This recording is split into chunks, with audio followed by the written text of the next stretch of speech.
Hello, I'm Tom Ferguson and welcome to The Fundamental Molecule. This show explores the intersection of water, technology, and entrepreneurship. Each week, I interview innovators, experts, entrepreneurs, and investors in the world of water, helping us understand where this trillion-dollar industry is headed. These are the stories of the people building the future of the world's most valuable and fundamental resource. Disclaimer.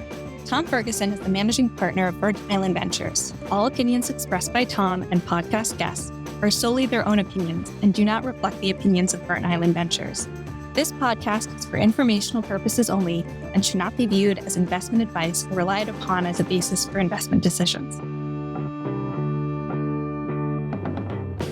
It's important to have people you look up to in the industry you choose. And by look up to, I mean to be consistently wildly impressed by what they're building, their intellect, their clarity of thought, their track record, how they comport themselves. Reinhard Hübner is one of those people for me. As the CEO at SKion, he has built an undeniably impressive platform yielding $700 million in global revenues and with no signs of slowing down. They know exactly how big their opportunity is, and he and his partner Dirk Brusis have built an interlinking set of companies, solutions, and technologies to really go after it. Please enjoy my conversation with the excellent Reinhard Hübner.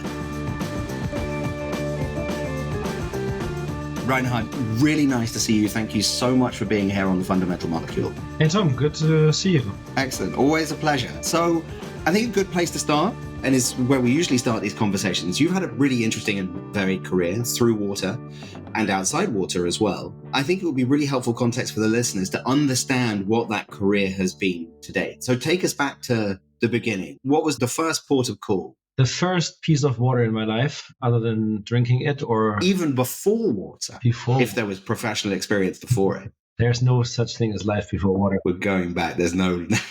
No, jokes aside, I'm a manufacturing logistics guy. I did operations in all kinds of industries, automotive industry, car industry, didn't matter what, I can transport or produce it. And I got dropped in a wastewater treatment plant because I did chemical industry and they said it's process industry. Can you do this project for us? So I ended up in Beckton, London's largest wastewater treatment plant, a piece of operations work for Thames Water. And it was, I would call it an eye-opening experience. Everybody knows in the shape Thames is in right now. I guess back then, it was in better shape financially. Operationally, it was an interesting experience. So I worked myself through the value chain, started on the shit side of the business, gradually went through leakage to drinking water production, and did this as a consultant for Thames, but also for utilities in the US and in Australia and some other UK utilities. And then I got headhunted into my current job. My current job back then was an idea of my principal, Ms. Clatten. She wanted to do something entrepreneurial in water technology. That something was relatively undefined. She had a few ideas, but she decided she wants somebody with an industrial background in water to come up with an execution approach. And we started, and the first one was a failure. So it didn't feel great. You leave your job, join a new job, and the first one you screw up. But it was actually a startup type setup. And partially this taught me the hard lessons about startups in water. The second one is not a failure. That's PAC. It was a minority stake back then. Now it's 100%. Again, we learned something about, as a minority stake in the long run, what we want or not. After that, we went for majority stakes, and that's how the journey started. Absolutely fascinating. So when you started, well, let's just take it to the Thames experience. No, I'm going to go earlier than that. The manufacturing and the logistics side of things, moving stuff around. What is it within that discipline that you have found most useful as you've gone to a kind of a higher vantage point within kind of the business? I think the key point is you start to appreciate what operations is about and what the people who work in operations actually contribute, because they are the ones who make things happen. You can't eat services. Somebody has to produce something from something, and then we have something we can eat. You can't service yourself into a nice clothes or into a car or into a house. Somebody has to build something. And when you start to appreciate what these people do, that's also directly linked to water, because also in water, it's a very physical industry with lots of assets that need to be built, need to be maintained, need to be operated. And if you ignore the fact that the real work is done at the front lines and not in the head office, then you run into trouble, I would say. Absolutely. I find this fascinating. What characterizes water is this kind of idea that there are these amazingly dedicated, fantastic and phenomenal professionals doing an unbelievably good job, unbelievably quietly. Nobody ever turns on their tap and think, wow. Yeah, and many of them seem to be underground, same as the assets, right? Yes. But actually, they get it done. Yeah, for sure. Talk to us about your experience in leakage. How did that work back then when it was in test? How did that work back then? It was a listening stick. It was a metal rod, basically with an earpiece, and you listened to the valves at night. You walked the streets, you opened every valve box, and you listened at night when there was minimum consumption to the sound of the pipe. And if the sound was potentially a leak, then you started to listen to all the other valves close by. And when you then had a guess where the leak could be, sometimes you shut a valve to see if when you shut the valve, the sound disappears. And then when you were reasonably sure that there is a leak, then you used a correlator to find that leak. And then you marked it up on the street. And then you prayed that when they dig it out, it's actually a leak and not a fake or false or whatever, because it's actually much more expensive to dig it out than to try to find it. And it's still done that way. You can still find people doing it that way. Lots of them still do it that way. There were also loggers. Admittedly, there were also noise loggers installed in the network and obviously flow meters. So you can, from the nightline flow, you can find out if a DMA, a distributed area, has more leakage or more consumption or more flow, whatever it is, than usual. And then you can assume that there's a leak, so you can pinpoint a bit. And then you can also, from noise loggers, you could get an indication that there's an unusual sound somewhere, and then you started to search.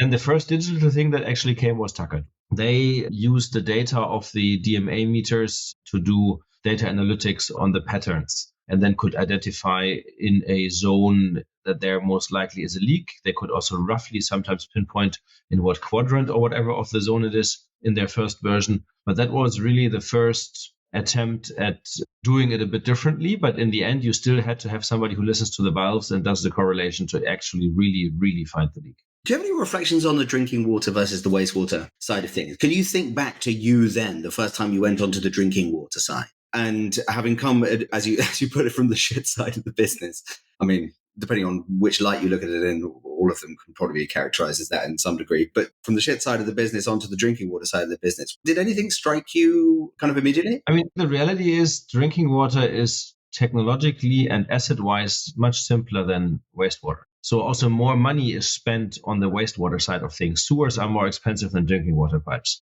Wastewater treatment plants are more expensive than drinking water plants. And then you have the sludge line, which is one of the biggest cost drivers. So actually, from a technical and operations point of view, wastewater is more interesting. However, in terms of benefit for people, the drinking water obviously has a high relevance also in terms of safety of supply and reliability of supply and quality of the drinking water. And that is actually interesting because you run into increasing challenges from water scarcity, from contaminants. Even back then, we had metaldehyde. It's a slug killer. And when farmers used metaldehyde and it ended up in the river water and then in the abstracted water into the reservoirs, there was a limit. And then you really needed to be careful to stay below the limit because, yes, there was ozone and GAC. And everybody said we need to run the ozone and the GAC, but in reality, ozone and GAC don't treat metaldehyde. There was back then no technical way to remove metaldehyde. So you see things that are in there that need to be managed, monitored, and where as society we pollute the raw water sources from runoff and over-fertilization and so on. And then in the utility side, we have to deal with it. Same as nitrate in groundwater from agricultural application of manure. In the Netherlands and Germany, we have high nitrate concentrations in many water bodies from agricultural abuse, I would call it. So that was actually interesting how I mean, it's the most essential thing, right? I mean, air will always be there. It can be dirty. Water has to be provided. And without water, there's no life. But it's air and water. Yeah. So you found yourself really in the middle of things. And then, well, depending on which standpoint, you really found yourself in the middle of things when you were headhunted. I don't mean this as a cheeky question at all, but why do you think your principal chose you? Oh, I have no idea. Because first of all, I never worked. You must have some idea. No. The first question is, I never worked in the German water industry. How did that headhunter find me? I had never done anything in water in Germany. So this must have been a hell of a headhunter. It did a good job, yeah. I don't know. I mean, for me to judge, I found it impressive that he found me. Actually, the fact that I had a consulting background was the biggest question mark because she wanted somebody industrial, not a management consultant. And somehow I was able to convince her that I'm industrial and operational enough to not qualify as a normal management consultant. And I got away with it. The practical management consultant. This is great. Yeah, absolutely. You've done a bunch of stuff. Sorry, I shouldn't be throwing shade on management consulting. So the first experience sounds fascinating. Obviously, PACT turned out to be this extraordinary success, and we're not necessarily the center of the platform, but certainly an amazing start. What were the principal learnings from the first deal that didn't work? I've never heard this. It's not well known. It was a chemicals-free cooling tower water treatment technology. There are some structural lessons learned from this. The first one really is a startup in water is really hard because it is a conservative sector. And on the municipal side, they don't take risks. On the industrial side, it's not a priority for many customers. So decision-making is slow. A lot of piloting is done that is in reality not necessary. All kinds of other priorities, and then the risk aversion. You could write books about that. That's one. That's a cultural piece. And that cultural piece we can maybe fix over time. It takes a long time to change this culture, but it's maybe fixable. There is also a relatively clear economic and value chain piece. When you have this new something, and that something is only part of a solution, the customer wants a solution. And he doesn't want the solution to be integrated by himself. He wants somebody who provides the solution. If you have a product and the customer wants a solution, then it's very hard to sell the product because you can't sell directly. Then you have to find partners in the value chain, and finding partners often means that you can't do the classic startup model where you think you can then exit gloriously your business, because if you have strategic partners, this reduces the perceived value of your business in an exit. Because obviously for anybody else than your strategic partners, then buying the company is not as attractive unless they can kill the partnerships. And when they kill the partnerships, they kill the business, or there's whatever. It's just that makes it a value chain wise. And then there's also this huge level of intransparency. Like nobody or many people don't know or don't try to find out what is the current solution like. What does it cost? What's the pros? What's the cons? What is my competition? Who are other players who try to do something that solves the same problem? They don't necessarily have the same approach, but solves the same problem. Because at the end, you need to be 30, 40% better, cheaper than what's out there today if you really want to get people inspired to buy. And this happens. There's the case examples where it happens. Look at Nereda, actually spun out by Royal Haskoning. That thing fundamentally changed the way wastewater treatment can be done and saved a lot of CapEx and some OpEx. That one got to scale pretty fast. If you take something like Cambi, it took much longer and it's still a niche product, but they are clearly dominating that market and it's a profitable business. They had a unique solution to a unique problem, and it was in Cambi's case, it was plug and play. You can basically integrate it into an existing wastewater treatment plant. Worst case, the sludge stream works without it, and then it doesn't work so well. And that's the next thing, right? What's the risk in integrating it? And Royal Haskoning, it's a completely new treatment train. To scale that so fast was impressive. But there's so much me too in terms of incremental improvement, another filter, another this, another that. It's really hard to see how some of that is in any way differentiated. That's the next thing. And then depending on how big your thing is, you also have the battle against the sales cost. Because if you have a small, nice something, let's take a disinfection piece or whatever, and you sell for 50 to 100,000 per project, then a salesperson has to sell 10 of these at 50% margin to deliver a 500,000 contribution. Of these 500,000 contribution, he will himself eat up in cost 250,000 fully loaded, or maybe 200,000. And then he maybe in year 2 or 3 contributes 150 to 200,000 to overhead of the company. If you sell something that is not 200,000 per piece or 100,000 per piece, but 1 million per piece, obviously the sales effort is exactly the same. You spend exactly the same time. Sometimes actually you spend more time selling something small new than something bigger, not so new. And that's the other problem, because it's such a fragmented market that the pain of selling, because you have like 55,000 utilities in the US, 5,000 in Germany. Every industrial customer almost, it's a plant manager decision what to buy. So it's not like you sell something to Vodafone or T-Mobile or whatever, where you have, I don't know how many carriers per country, or semiconductor, where you have 10 semiconductor manufacturers that dominate the world. And with that, you have a market share that's relevant and where you hit break even. So that's the other big challenge, the fragmentation. And that's also for spreading the news about a product and so on. Such a fragmented industry, it's incredibly hard. So you just picked up Nereda. Do you think that because I want to get back to what you're trying to build that's going, but I want to pursue this thread for the moment. Do you think that the structural conditions within the water market are changing to allow this process, as you described, that is challenging to go faster? I mean, I see that the main determinant is that the pain points in particular are strong enough. And also the nature of the decision maker, certainly in the US, is changing in that a lot of people who were making decisions are retiring and now other people are doing it. And we were just having this discussion earlier today. Actually, the economics of actually operating utilities, certainly in the US, I'm not as close to the European ones, but it seems that they are probably even better. It's starting to look a little bit like economic entities that can actually kind of afford things. You still have a lot of the challenges that you're talking about, but do you think that there are structural shifts happening that are enabling the adoption of new products much faster than we've seen before? There are definitely structural shifts. Sometimes it's purely regulation driven, right? First, you got disinfection by necessity / regulation. Then people got worried about disinfection byproducts. Then you got UV disinfection because it doesn't have the same disinfection byproducts and so on. So this kind of stuff. PFAS could be the same. If regulation really kicks in, there will be a lot of investment purely driven by regulation. And then there's an opening for technology providers to actually capture that market. You also have economic realities where customers, users try to improve the efficiency of their solution, be it energy at higher energy prices, be it sludge. That's where Cambi, for example, came in, right? Sludge disposal was so expensive that reducing the sludge volume had a real benefit for utilities, or digester volumes were so small that they couldn't get enough biogas out of it in the retention time they could do without thermal hydrolysis. So there you see technologies solving a real problem of the customer.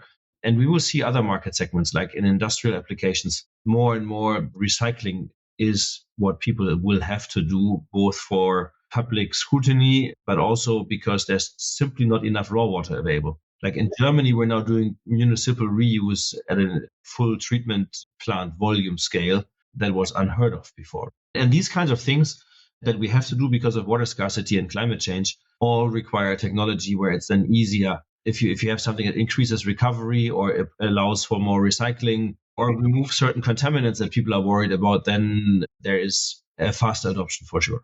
Or supreme efficiencies, right? Because budgets are under pressure in some utilities now with the higher interest rates because they have to pay more for their debt load. And in that respect, then there's also anything that can improve financial performance is, of course, also attractive. So I want to take you back to SKion.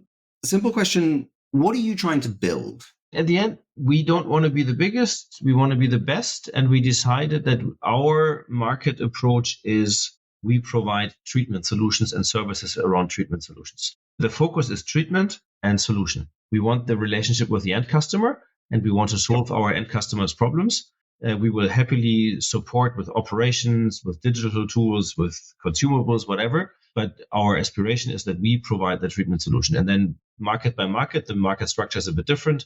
In municipal, for example, every country has a different way of how this works in terms of role and responsibility in the value chain. Sometimes we provide the core technology, sometimes we provide core equipment, sometimes we do design and build, and sometimes we even operate. And in industrial, it's a little bit more, the business model is more homogeneous in industrial, but then the technical solutions vary drastically between an ultra pure water system for semiconductor and a wastewater treatment plant for a chemical customer or something like that. So treatment, solution, and we want to be in direct relationship with the end user. And that's pretty much across the world. We have all continents covered. The weakest at the moment is Africa, but you have to start somewhere. And now last year we did an acquisition, or this year we did an acquisition in India. I'm already hoping year's over. I'm saying last year. Talking about this year. Not yet.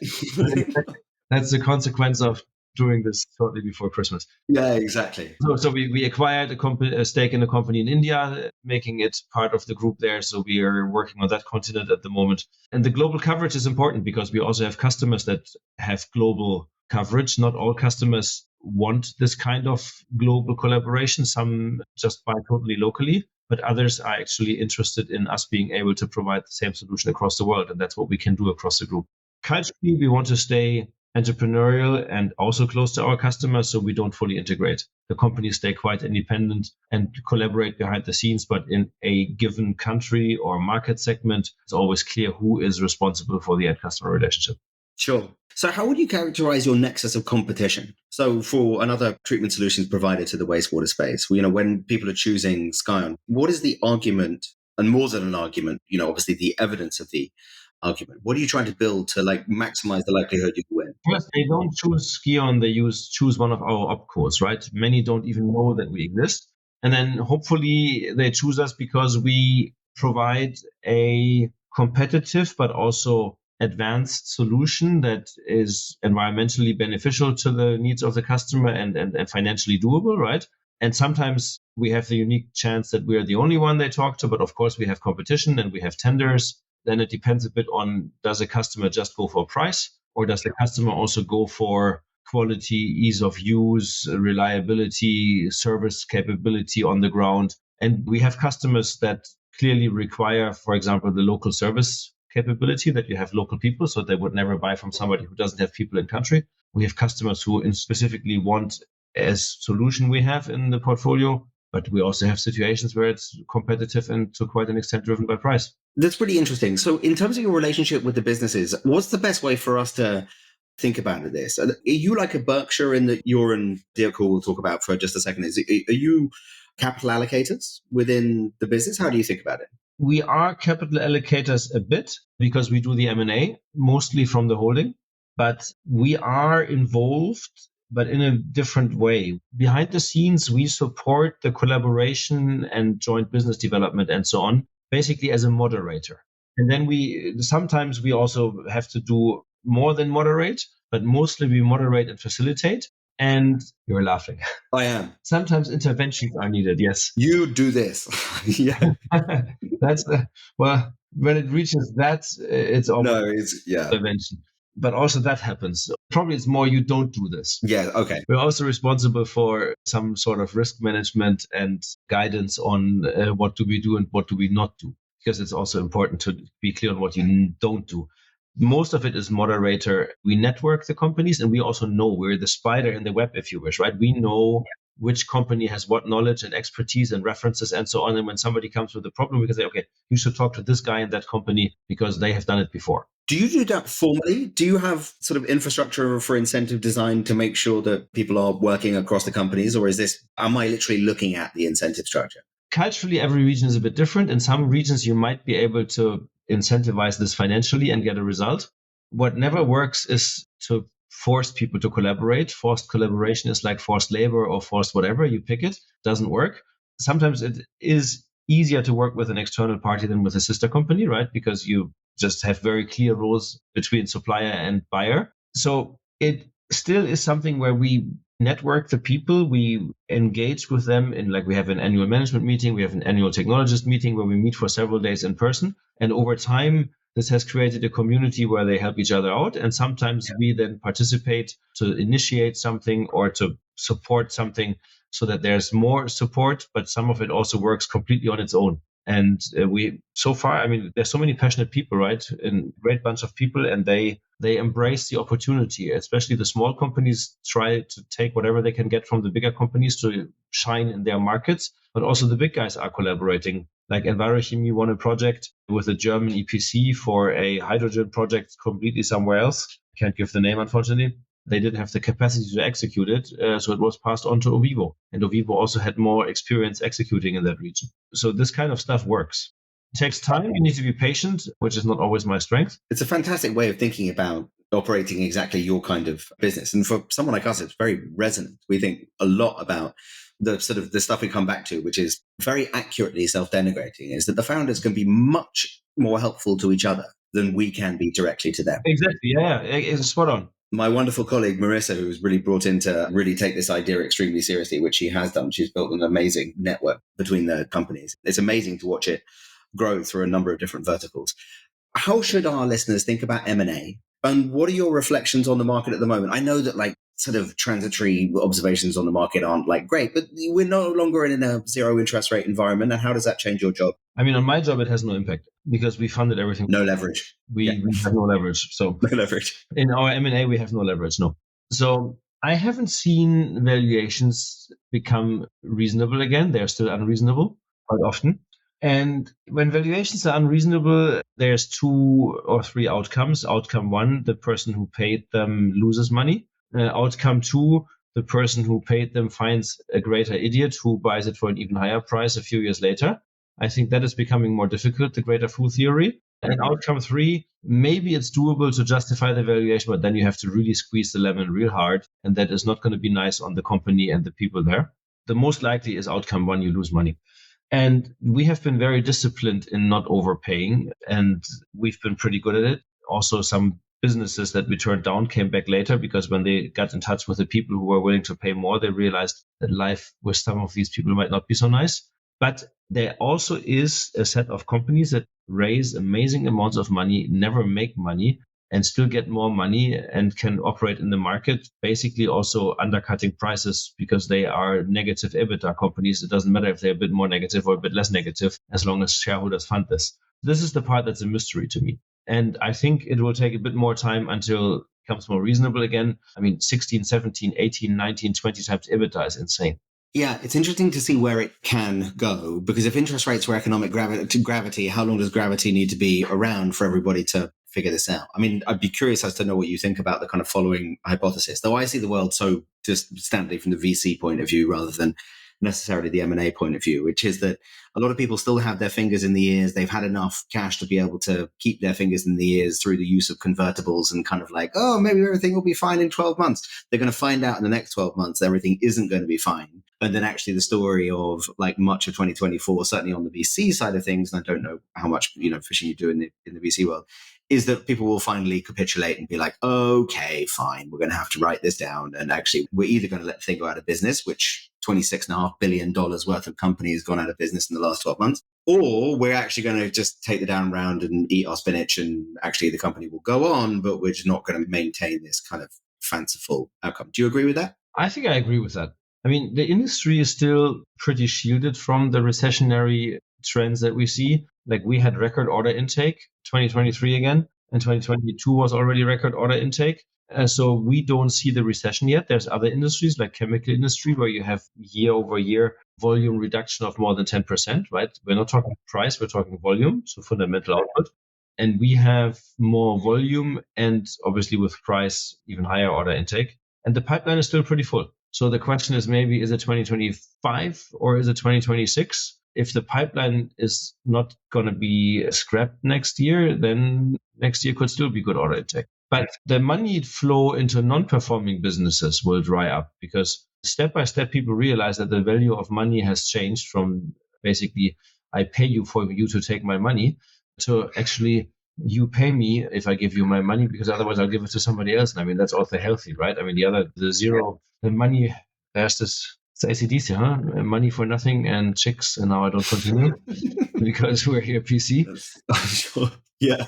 That's helpful. This notion of economic gravity as it is. Do you think water is actually countercyclical? I'm always surprised by the way in which we tell ourselves this.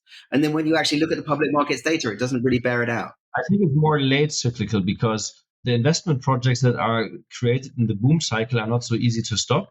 So even when the boom cycle ends, you still finish the investment projects that are ongoing. That's one. In operations, when your volume goes down a bit, you can finally deal with all the things you never had time to deal with because your factory is not loaded so much that you have zero capacity. So you can still do some of the environmental and whatever type of projects that you need to do. I think that's more the case than that it's not cyclical. Because I mean, at the end, if the customer industries are cyclical, like semiconductor or whatever, you will also be cyclical. On the infrastructure side, it could be that we have a phase where so much needs to be invested that we don't see the cyclicality in the volume. But what we then see is because construction is going into a recession or is in a deep recession, that people who normally deployed their people in construction might try to get into water utility work to keep their people busy, whereas previously they were in general construction, and that could put a pressure on prices. So how do you think about the US? I mean, you're obviously global now, you've just gone into India. What is your thought process of the, either currently or just sort of as a rule structurally, about the European versus the US market? The US market has received an amount of money from the infrastructure bill or Inflation Reduction Act or what, and these two things, right? That is mind-boggling. And for certain types of activities that create bioenergy, for example, the subsidies are insanely good. So that is an extra boom cycle happening there. In Europe, there's less of that, but like in Scandinavia, there will be huge investment programs the next 10 years, both in drinking water and wastewater, because they have aging assets and are sometimes not compliant with EU directives. If you look at the public announcements of the UK utilities, even though they are broke, They expect in the next regulatory cycle to have to invest almost double or pretty much double the amount that they used to invest normally per year. And at a time where the interest rate increase puts huge pressure on their budgets, you really wonder how they're going to pay for it. And is that real? But that's what they announce. So you see on the municipal side, a lot of investment needs, again, also driven by climate change. On the industrial side, I think it will slow down. So obviously being selfish here, being from the UK, but if you were the Environment Agency, how would you, it's not necessarily an Environment Agency, it'll be Ofwat as a whole. If you were the UK regulator of any stripe, how would you deal with getting them from where they were, which is basically a giant piggy bank for their investors, into an actual responsible functioning entity, both societally and economically? How do you even do that? I mean, the problem is the money is gone, right? I think Thames has paid out 14 billion in dividends since it was privatized and has 16 billion in debt. Roughly, the numbers are very similar in what very close dividend and what the debt is. And then the equity injection by the shareholders is not equity, but also debt, the last one, right? Mm-hmm. I mean, it makes me speechless how all regulators and lawmakers look the other way. This was known, that basically it was leveraged to a level that is crazy, and all the money went to the investors. And the investors who took the money are long gone because it was sold and sold and sold. So you can't even say you are still a shareholder. You have to pay this back and you have to pay it in. It's actually a real catch-22. Somebody has to put equity into that thing. And the current shareholders don't want to because it reduces the value of their investment for them, the economics. And can you force them to put equity in? Probably not. If you governmentalize it, will that make it better? I have severe doubts on that as well, because the government is not prepared for this. But also, I mean, a Thames CEO used to earn 4 or 5 million pounds a year. I mean, Thames is a utility for 8 million people. I don't know what the commissioner of New York's DEP earns, certainly less than the mayor. And New York is at least equal size. That guy probably earns 300,000 or so, right? Basically, everybody got rich at the expense of society. Well, not everybody. The normal employees also not. Mostly the shareholders. Yeah, absolutely. It's such a wild part. Shareholders and top management. And I mean, again, it takes two to tango. There was also regulators, politicians who looked the other way. In Germany, we have some private utilities that are well functioning. Mostly it's government and it's well functioning. In France, it's all mostly private, but it's not like this, right? No. So just to change tack slightly. So as SKion has got bigger, as you, Dirk, and all of your company leaders and all the people that work for the SKion companies do get better at your jobs, how has your job changed? Is it easier, harder, different? And how do you think it's going to continue to evolve if past performance is an indicator of future success? For me, when I started, there was a white blank sheet of paper, right? So I did all the legwork myself. We looked at endless amounts of companies. We built a database that now has 7,000 or 8,000 water technology companies. We don't track all of them rigorously, but we still, when we find information, we put it in that database. But we also knew not so much about the industry, so we were chasing deals. And now deals are chasing us. So we have a fairly efficient way of doing due diligence because we will know all these companies from the market. So when I used to write a 40 pages report to get approval to continue to pursue PAC, despite the fact that PAC was well known in the industry, but we didn't know the industry well. Today, when I have a target, I don't create 40-page reports anymore on the question go, no go, right? There will be a proper due diligence report, but there's not like a go, no go memo. It's one conversation in the team and with our principal. And if she gets the logic, we go. The holding today has 10 people, right? And with that, we have $1.3 billion US turnover and more than 5,000 people in the group. I would say that's pretty lean.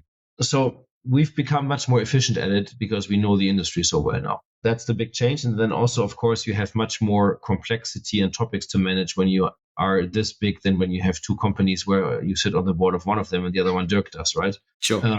So we're more stretched. We built a team and we have a great team. And next 2 years, actually, we will, for good reasons, slow down M&A.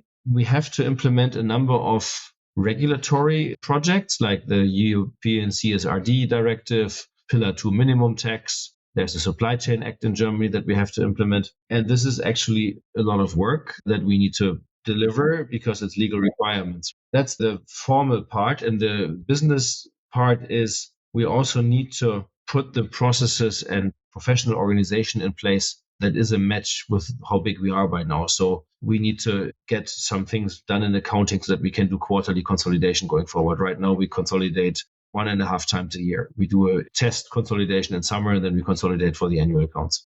So there's stuff we need to put in place. And that's going to be exciting because it's business building as well, right? It's making this what started as some M&A in water technology to make it now a real group of companies.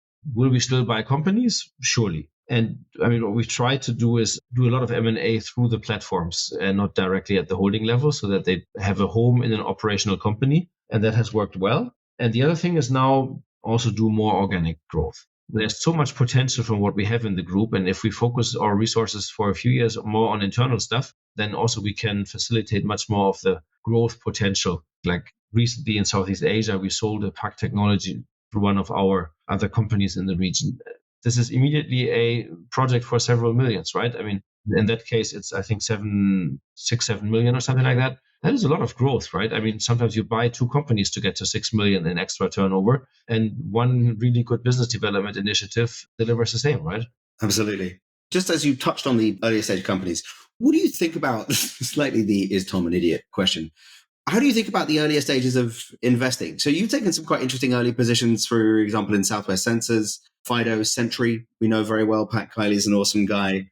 Like, how do you think about the investment at the earlier stage? Normally, we say we don't do it because we are not equipped to support them properly. All the cool stuff that you do in terms of networking them with other companies and the accelerator type work that is behind early stage VC at the end of the day, right? It's not formally an accelerator like Imagine H2O, what you do, but you are, as an early stage VC, you are an accelerator, right? With your network and support and so on. That we can't deliver. That's also why we invested in the Emerald Venture Fund, which is also a bit later stage than you, to support that community. We engage with many technology companies more as a customer or partner than as an investor, because we can integrate it into our solutions. And there we engage with a lot. We try a lot. We talk to them. We try to figure out if we can use it. And it's a broad range of things. And I mean, that's then our contribution, right? That we actively scout for new technologies that we want to try to figure out if they work for us as a portfolio or not. And that's also what we do at the holding, this technology scouting. And then we set up a trial with one of our opcos, or we sell it to one customer or install it at a friendly customer and figure out if we can work with these technologies. And then every once in a while, for various reasons, we also invest. Like Southwest Sensor, I think that if you really want to digitize the water processes, real-time data on key parameters at affordable cost and with low maintenance requirements is necessary. And take a very simple parameter as ammonium. Normal ammonium probes are extremely expensive and have to be maintained a lot, like cleaned and calibrated regularly.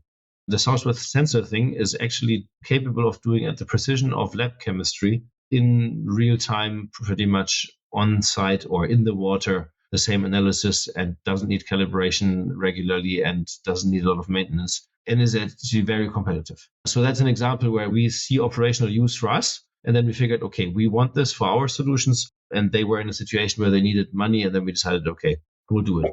FIDO, I mean, as I told you, I have my love affair with leakage from my crazy leakage detection times. Go to sleep thinking about the air trumpet on the ground, yeah. I now have the FIDO bugs at home, of course. And last summer, with my kids and my brother's kids, we did leak detection in front of my brother's house. The neighbors were a bit concerned what we were doing there with big tools playing with the water system. And then they found out what you were doing. They were even more concerned. And then they called the cops. No. Yeah, exactly.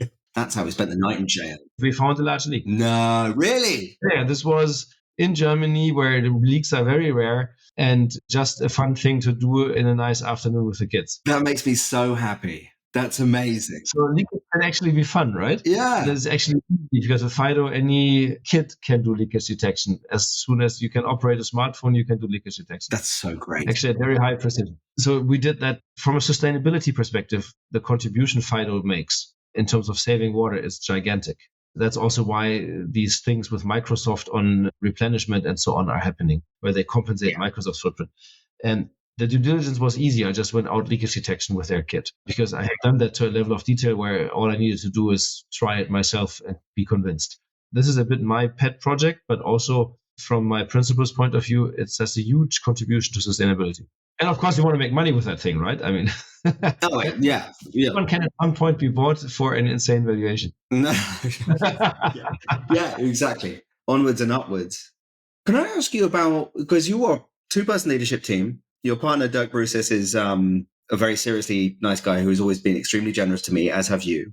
And you clearly have a partnership that works. Why do you think it works? What makes for the successful partnership? It's funny. We go back much, much longer than this thing. We've known each other since 1998, 99, where we were on the board of a student initiative for entrepreneurship here in Munich, I in Berlin. And we met at the annual sponsor meetings. And then we lost touch. He did first work on innovation topics, and then he also designed and built anaerobic treatment plants. And we bumped into each other again at an event of the student initiative. That initiative still exists. We realized we were both playing in water. I'm more from the operations side, he a bit more from the technical side. And then we every once in a while talked a little bit about it, but not much. When I was hired by SKion, at some point, I needed a technical opinion on something where I realized it's beyond my limits. So I thought about what do I do? And then I remembered, okay, there's this guy. And then I went to my boss and said, I know this guy from my university times. He's really a good engineer and he's designing plants and he can certainly help us. He was employed by a company back then. And so we contracted with his employer that he would do some work for us. And that worked very well. And then we decided when we wanted to find somebody for a technical position, and actually the applicants were all not inspiring that we got, we went for, okay, let's hire him away from, let's take our contractor and hire him away from where he works. And we always got along very well, and we're very complementary in both character and also how we work together. And I have to say, this is as good as it can get because we do this thing together, but we don't talk so much, right? Because we're all super busy. So it's not like we are daily on the phone aligning on things. When there's important stuff, we align, and the rest, everybody gets his part done. Get on with it. Or her part in the team. But it's been a great ride because we argue, right? That's the one good thing we have also with our principle. We have a discussion culture where there's no taboos. Any opinion will be stated and will be heard and will be argued, because if you don't argue and fight it out before you do it, then you have to do the cleanup afterwards, potentially. It's much better to have the argument before, right? And so there's lots of constructive and tough discussions when we deal with a problem. But from the personal side, it's never anything that causes any harm because we all have the same goal, right? We enjoy this. It's great to build something from scratch. And then when you see all the cool people that we have in the group, I fell in love with the water industry because of the people. I will now say this, probably you have to beep it out. Every industry has a natural percentage of assholes. It's all right. And in water, it's actually very low. There's other industries where it's actually much, much higher. Water is full of passionate people, nice, passionate people. And that also holds for our team setup. Yeah, absolutely. So our penultimate question before we go to our normal closing one. You're one of these very nice, passionate people. You are definitely more outspoken than some. I saw you lay into impact investing earlier this year in London. And not to say that I didn't agree with a lot of it. It's both entertaining and excellent. I'm just curious, what are the pros and cons of kind of that mode of communication / your personality? You are really amazingly authentic. And I think it's great, but I was just curious. I know what I mean when I hear what I say. And sometimes it goes terribly wrong. That's great. Let's take conferences. Some of this is so always the same and always non-controversial that you easily fall asleep, right? So when I show up at a conference and I speak, I also want to be entertaining, to be honest. I mean, you know Piers Clark, right? Certainly do. He's in this bucket. And when he and I do a gig together, we actually spend real time preparing this for it to be entertaining. We once did an Oxford-style stage debate. It was properly prepared to be entertaining for the audience. I mean, in a conference also, you're there to entertain people. And entertaining doesn't have to be silly, right? Anytime you're on a stage. But it has to also have content. But if it's boring, nobody will listen. So that's one. The other thing is, I mean, maybe it's because I don't have to fundraise that I can say things. Wow. That hurts. No. It was one of those. I know what I mean when I hear what I say. Yeah, absolutely. But, I mean, if we don't talk about the inconvenient realities that don't also confront certain things, then we will not get ahead. And to a degree, I mean, you can do it in a friendly, I hope I do it in a reasonably friendly way. But if there's no debate and everybody's just being totally politically correct and too soft about it, then we also don't protect people from doing the mistakes that we all did before. And it's a waste of resource. I mean, if you look at all the nice companies with passionate people that went bankrupt because nobody ever told them their product has no chance, because nobody dared to, in a constructive way, you can explain why, right? But I mean, if these people had spent their energy on something that has a chance of working, like how many people did try sludge gasification? How many people did try other hydrolysis processes? And next to the Cambi process, nothing became successful. And then you have the 25th or 26th of this. I mean, if they are passionate people, they should do something else with their passion that actually achieves something. Yeah, the one non-renewable resource. I couldn't agree more. Fantastic. Reinhard, it's really kind of you to be here. So our closing question is, what is the single most important piece of advice for future and inspiring water entrepreneurs that you want to pass on? Don't try to do it alone. Find partners also in the industry, because in a fragmented industry, partnerships can both de-risk what you do and make it faster to get to success. And try to understand really what is your customer's problem, and are you solving a problem, or are you trying to find a problem for what you have invented? There's a big difference between innovation and invention, and that's adoption. Excellent. Reinhard, thank you so much for being here. It is always a pleasure. I very much look forward to next time we see you. In the meantime, be well. Yeah, you too.